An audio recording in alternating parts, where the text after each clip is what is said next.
próxima pergunta. Divaldo, na internet, no movimento espírita, se tem dialogado e falado sobre uma suposta previsão feita por Chico Xavier para 2019. Qual a sua opinião sobre isso? Obrigada. Vou dar a minha opinião.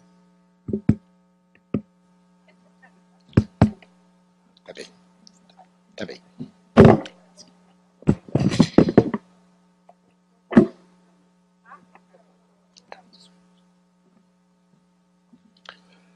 Eu tive a oportunidade de conhecer Chico Xavier por mais de 40 anos.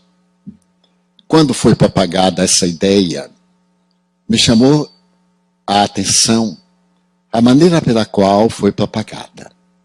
Chico Xavier era muito discreto e, que eu saiba, nunca fez revelação de natureza profética. Há poucos anos, quando se acreditava que o mundo ia se acabar, surgiu a notícia de que Chico Xavier teria confiado a um amigo, que nos merece o melhor respeito e carinho, e ele guardou silêncio durante todos esses anos. E resolveu narrar, utilizando-se da sua memória mediúnica. E narrou aqueles acontecimentos que estariam previstos e que foram narrados por Chico Xavier a ele. Eu não tenho autoridade para desmenti-lo, mas não tenho também nenhuma obrigação para aceitar. Eu uso a lógica e a razão da doutrina espírita. A mim não me parece que o espírito da estirpe de Emmanuel fizesse previsões com datas marcadas. Porque todas essas previsões proféticas são muito relativas. Diariamente nós vemos certos fatos proféticos serem ajustados à história de uma maneira meio forçada, como a besta do Apocalipse. Como eu tenho 90 anos, eu conheci muitas bestas do Apocalipse. Toda pessoa que se destacava pela crueldade, se dizia, é o 666 da Bíblia. Hitler, Mussolini e outros vultos, Bin Laden, sempre foram classificados. E no caso das célebres profecias de Nostradamus, que são impressionantes, traduzidas e adaptadas, a gente tem que fazer uma forcinha para que dê. Porque tudo depende do nosso livre-arbítrio. Se, por exemplo, eu estou na estrada do mal, como Saulo de Tarso, a previsão era que este homem cruel ia destruir o cristianismo primitivo. Mas Jesus tinha outros planos. E quando ele vai para Damasco para destruir a vida de Ananias, o Cristo lhe aparece. E a história da humanidade é recontada. Aquele algoz dos cristãos passa a ser vítima dos algozes judeus. E nasce a figura de Paulo, graças a quem nós hoje somos cristãos. Porque ele tirou a doutrina daquele reduto pequeno lá do Oriente Médio. E era um período de muitas profecias, muitos falsos cristos, que desejavam a libertação de Israel da dominação da Síria, graças ao segundo triunvirato Antônio, que venceu os judeus e entregou a governança de Israel aos sírios, hoje totalmente destruídos nessa guerra cruel e injustificada. Desta forma, eu pessoalmente não acredito que vá acontecer. Porque a humanidade, de certo modo, apesar dos seus disparates, que são vítimas, somos vítimas dos atos anteriores, está tentando encontrar um rumo. Eu percebo nas minhas palestras, no Brasil, pelo mundo, um número de jovens impressionante. Porque eles estão procurando roteiro, mas não tem líderes. Faltam líderes para a juventude. Faltam hoje líderes para a humanidade. Eu me recordo que de quando em quando apareciam líderes mundiais carismáticos pela nobreza. Agora eles são carismáticos pela crueldade, pela indiferença, pela grosseria. A ausência de uma ética, de um líder, de um rei ou de um presidente da república, dando os piores exemplos de comportamento público e muito piores privados. Quando nós vemos, por exemplo, como a imprensa noticiou, determinada autoridade está vendo um desfile de religiosos, e quando era um religioso afrodescendente, ele não dava a mão. apertou a mão de todo mundo. Quando era um afrodescendente, ele recolhia a mão. Os afrodescendentes da filha perceberam e colocaram os bastões que levavam no braço direito para não apertar a mão dele. Ele não fazia nenhuma questão. Então, que exemplo esse chefe de Estado me dá para o meu comportamento interracial? Como eu vou me comportar com uma pessoa de outra raça, considerando que a cor da pele define o caráter? Em que época a química mostrou diferença no sangue de um negro, de um branco, de um mestiço, de um mulato, ou de um sangue puro? Não há sangue puro, pela descendência da arte, aliás, degenera. Determinadas raças que começaram a coabitar entre si degeneraram e desapareceram. É o caso dos samaritanos. Praticamente não existem mais 200 samaritanos no mundo, porque o casamento interracial destrói as plaquetas e impede uma reprodução saudável, nascem parentes degenerados. Daí o matrimônio entre primos e etc. Durante muito tempo a igreja coibiu, dizendo que era pecado, mas porque nasciam descendentes com manifestações de desequilíbrio mental e emocional.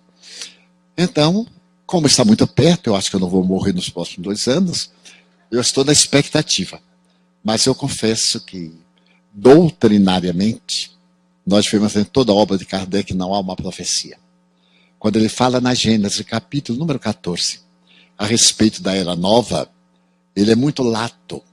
Ele diz, a velha civilização lutará para manifestar, mas a nova se imporá de uma maneira tão radical que venceremos e teremos um mundo de regeneração.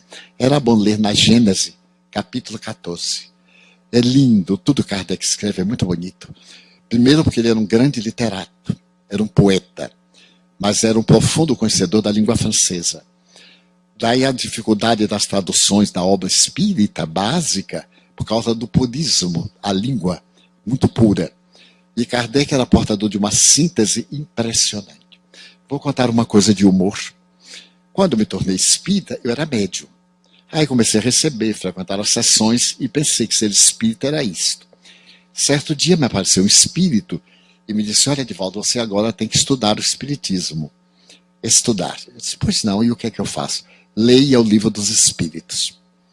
Eu então comecei a procurar, morava no interior, Feira de Santana, e não encontrei.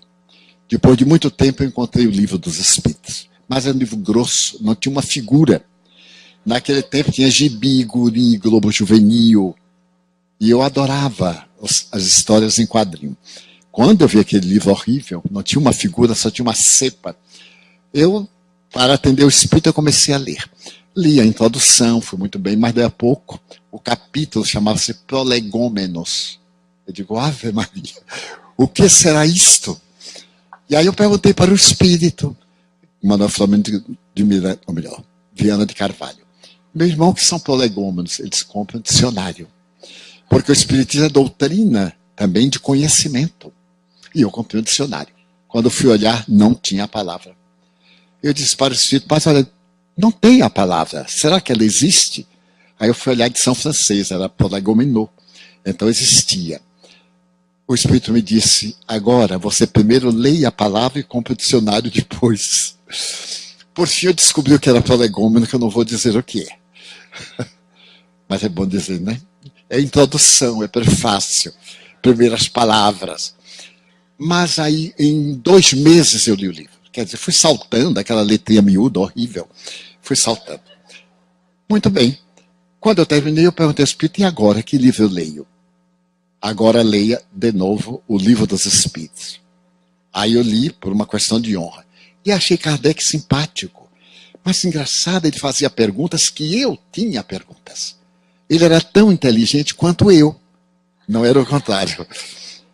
Aí demorei mais de 1 ano. Memorizei algumas e disse ao espírito, olha, agora eu já li, o que é que eu leio? Estude o Livro dos Espíritos.